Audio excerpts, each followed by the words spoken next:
Welcome to the Daily Bolster.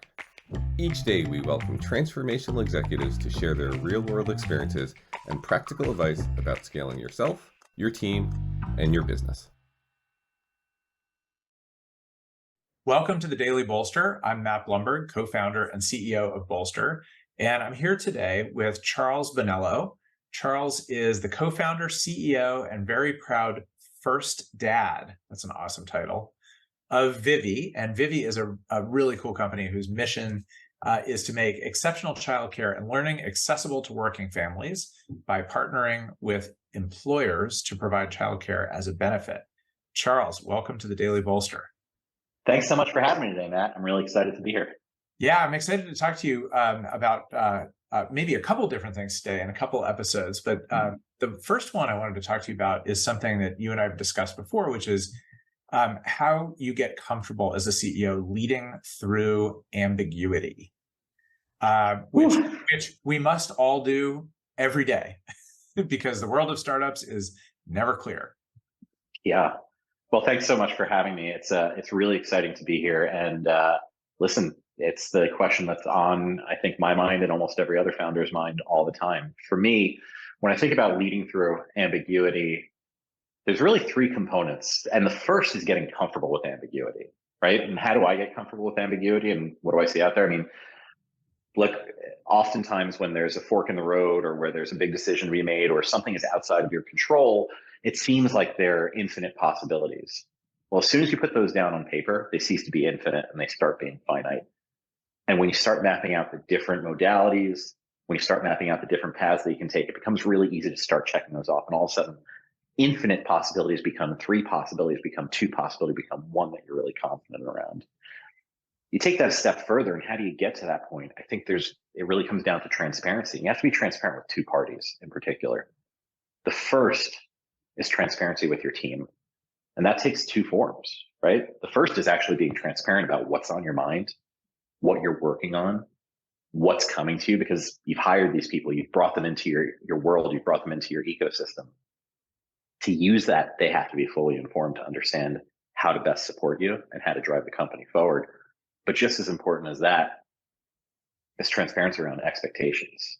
We have a thing here that we say oftentimes, ambiguity isn't a blocker to you doing your job. Ambiguity is your job, right? And your job it's a feature, not a bug. Yeah, it's a feature, not a bug, right? But that's why you join an early stage company, because otherwise go join Microsoft, which is a wonderful company, right? They have very defined rules, very defined roles, very defined processes. Part of the joy and part of the excitement of joining a startup is having to navigate through the ambiguity and being able to put your fingerprints on it.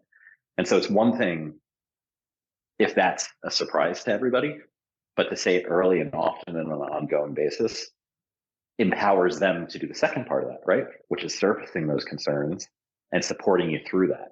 So for me on the team side, that's most important. Set those expectations early and clearly, and then drive it home by sharing across it, because otherwise you're going to have everything on your shoulders. You're going to have everything on your shoulders anyways, but it's a good way to help lift the burden. Yeah.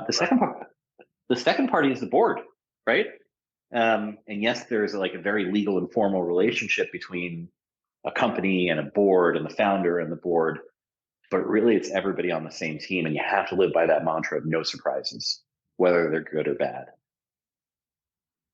There's obviously a lot of temptation or like sentiment that you have to be on top of everything and know everything and have confidence in everything. And look, if you've done the work of mapping out scenarios and thinking about it in thorough fashion, you'll get there. But bringing the board in early and being able to lean on them, because they've seen this not only at your company, but at hundreds of others, allows you to draw on all of that experience, right? And I think it's not surprising that a lot of founders become history buffs, if for no other reason than self-preservation, right? And the whole scope of everybody's experience in the world, there's somebody else who's experienced something similar to you. You just happen to have people on your board who were there particularly for that reason. No, that's right. I think what's interesting about your 3 points, which it's a great formula, right? Transparent with the team, transparent with the board, map out the options to make the infinite finite. I think what's interesting about those three, as I think about the topic of leading through ambiguity, is you can kind of do those three in any order as it best suits you. So you can be transparent with your team and your board to help you create a finite list of options, or you can be transparent with one of those groups to help you create those, and then chew through it with the other. The other way around.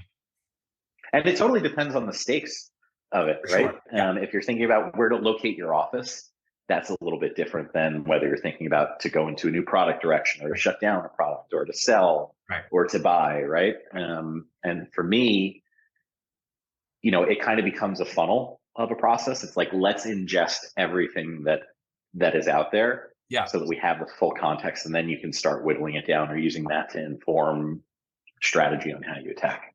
That's right. Okay, Charles Bonello, CEO of Vivvi. Thank you for being here today to talk about leading through ambiguity. It is my pleasure. Thank you so much for having me.